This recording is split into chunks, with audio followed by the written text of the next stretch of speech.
I'm over here at Ernie's, Big E's, about to get my haircut.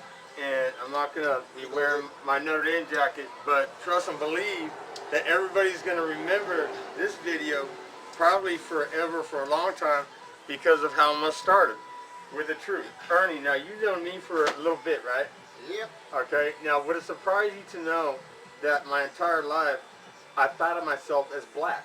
No shit. Nah. I swear to God, brother. I never heard that one. Okay, well, Reva, didn't she tell you that she thought I was blacker than most brothers? She told me that, right? Yeah, I don't talk to her on that level. Yeah, well, and would it offend you to know that sometimes when I get mad, I call myself an Nigger? I actually said, I said, you fucking stupid nigger. Okay, would that offend you? Given the fact that... You call yourself that? I call myself that. That'd be something wrong with you. But... Because there ain't no such thing as a stupid nigga. Well, you know what, brother? Put it like this. I mean, stupid nigga is something that's below human, man. That's something that's down in the gutter, man. A stupid nigga? Yeah. Come on, don't call yourself that. Well, yeah, I'm don't talking... degrade yourself to that level. Well, it's like... I don't know no stupid niggas. Cool. I don't know nothing. Cool. What? You might take that off. You know, oh, that's right. Because you got to cut. You got to dismantle, baby. And, you know, I say that knowing that one day I want to get confirmation by the Black Panthers and the NAACP on what brothers think about this word, nigga, trying to debunk the other one that's maybe socially unacceptable, depending on where you are, man. And, you know, I'm saying this out of the context that as an athlete, when I was a kid, I went to a school that had blacks in it, and I have gold or blue ribbons from like sprints. You know, I've always been like the fastest, man, and I've been treated like a slave my entire life, bro. I mean, I told you when I got set up at Notre Dame. Right. Okay. And I just told Dr. Akers that same story, you know, about how Notre Dame threw in a towel, man, at $20,000, and how my family allowed my mom to throw in the towel at $20,000. Now, if you were sitting on a jury, and now that question about the what I call myself, that didn't offend you? Yeah. Did it offend you or not? I'm not offended by nothing but somebody personally insulting me. Yeah. And that don't offend me. Names don't offend me. Anyway, you know, how much money would you have awarded me? Oh, excuse me, I like that.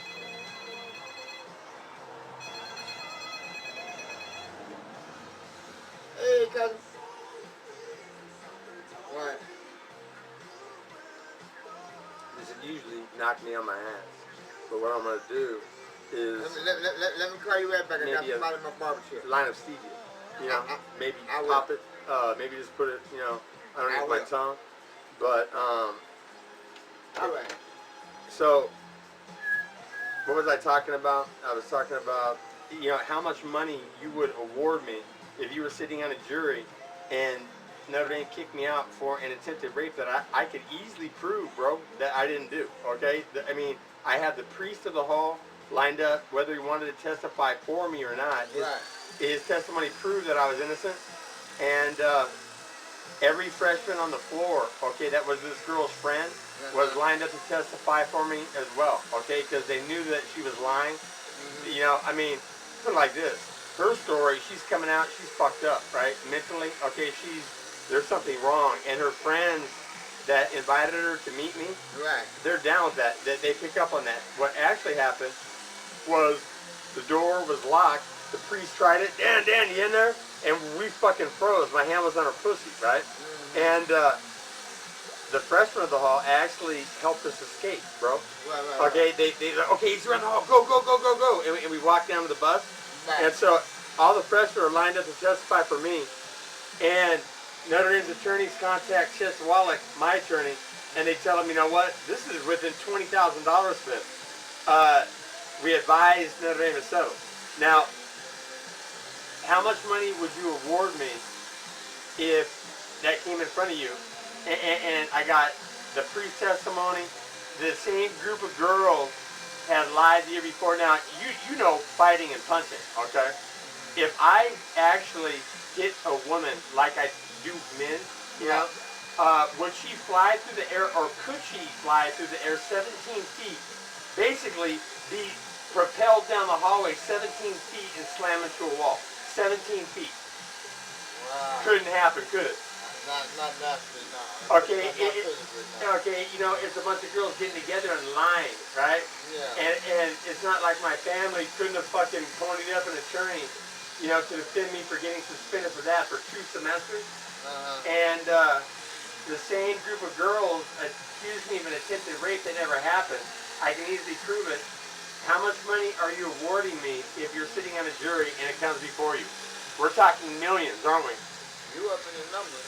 Oh, millions? That's what you said. Oh yeah, big time. Okay. Yeah. You know, now even if I was just an ordinary student, okay, you know, we're talking millions. Which you wasn't. But I wasn't. Okay. You wasn't ordinary. You see him make the play, right? Okay. When I tell you, I mean, no shit. Alan Pinkett, you remember that name? Yeah. Okay. He played what, 6-8 years, Minnesota Vikings NFL. Yeah. Okay. If I told you that in practice one day, I shut him down man for man, so he could not get open. Oh, He could not. Dude, I shut him down. You stay with him? Oh, and not. He couldn't. I was faster than he was, dog. I had jets. Okay. Yeah.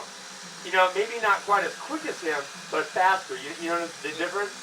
Okay. You know, from a standstill, he might have a quicker 40 time.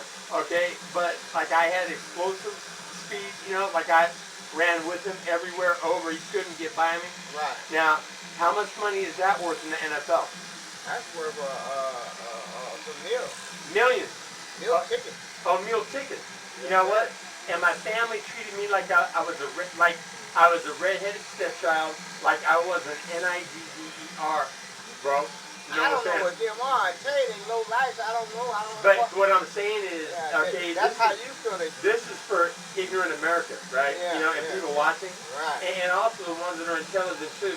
Right. You know, I felt like a slave my entire life, and I should have been a millionaire confirmed 3 times. Oh, yeah. Well, okay, question. If you're sitting on a jury, and I'm in Miami, and I win the state of Florida Golden Glove title, heavyweight. I knocked this fool out. He was asleep for such a long time. Had to take him to the hospital, and he couldn't fight for a year because he was gone for like 5 minutes, man. Right? And I'm arrested, and I'm in perfect health. And then when I come out, my knee is blown up to the point where I can't run for 6 months, man.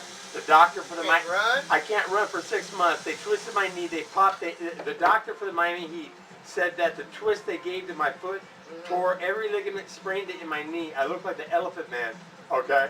Wow. So I go in perfect and I come out damaged. If you're sitting on a jury, are you awarding me money? Well, that should be something else. Okay, well, you know what? I talked with Fred Reva, and he's my uncle, the guy that handcuffed me to a tree. Yeah. Now, you have a son, right? Yeah, I got 4 Okay? If somebody handcuffed your son to a tree for 4.5 hours and left him there at a family party, what would you do? A family party? If it's a family party. Was it a joke? Well, you know what? They lured me. I put my hands in these cuffs over a tree branch. I had to stand on my tiptoes to get up. Why? Joke? I don't know, but they left me there in the back of the house unattended for 4.5 hours. Who did that? My uncle Fred Reva. Oh, yeah. Okay, now what would you do? I'd go up and kill him. You would kill him. Yeah. I heard him real bad. Okay, heard him. You never forgot that. Yeah, I never forgot that, man. And so when I'm at Notre Dame and I'm set up for an attempted rape that I can easily prove that I didn't do, bro. Okay. Yeah. And my mom panics after the first $20,000 is spent and has Notre Dame's attorneys calling my attorney, telling him, you know what, we just advised Notre Dame to settle, okay? Yeah. And you know what she does? She panics and she gives up, and she fucking pulls the plug on the money to Chet Zawalik. And you think that my uncle that lent her the money and got paid back by her, he took her $20,000. You think that he was smart enough, or should have been, to actually say, you know what, maybe we should defend our blood with a little more money? What do you think? Right.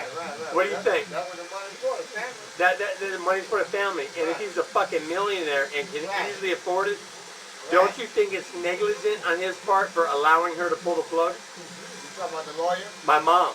It's I mean, the whole thing. Well, who could have stopped her? He could have. The lawyer?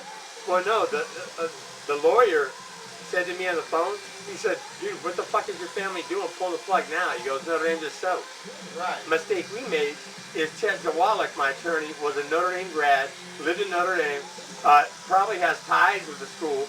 We should have gotten a Jew. You know what I mean?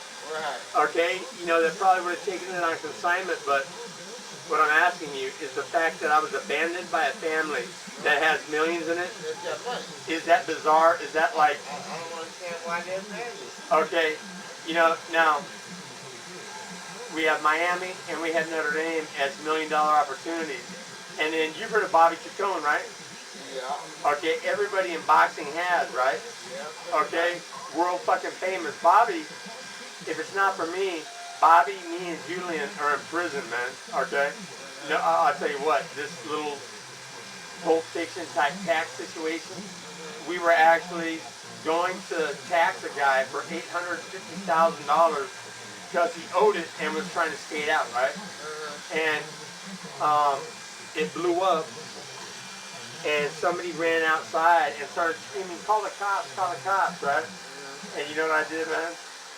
I applied a sleeper hold, and I said, if you don't shut your fucking mouth, you're going to sleep and you will never wake up. You understand me?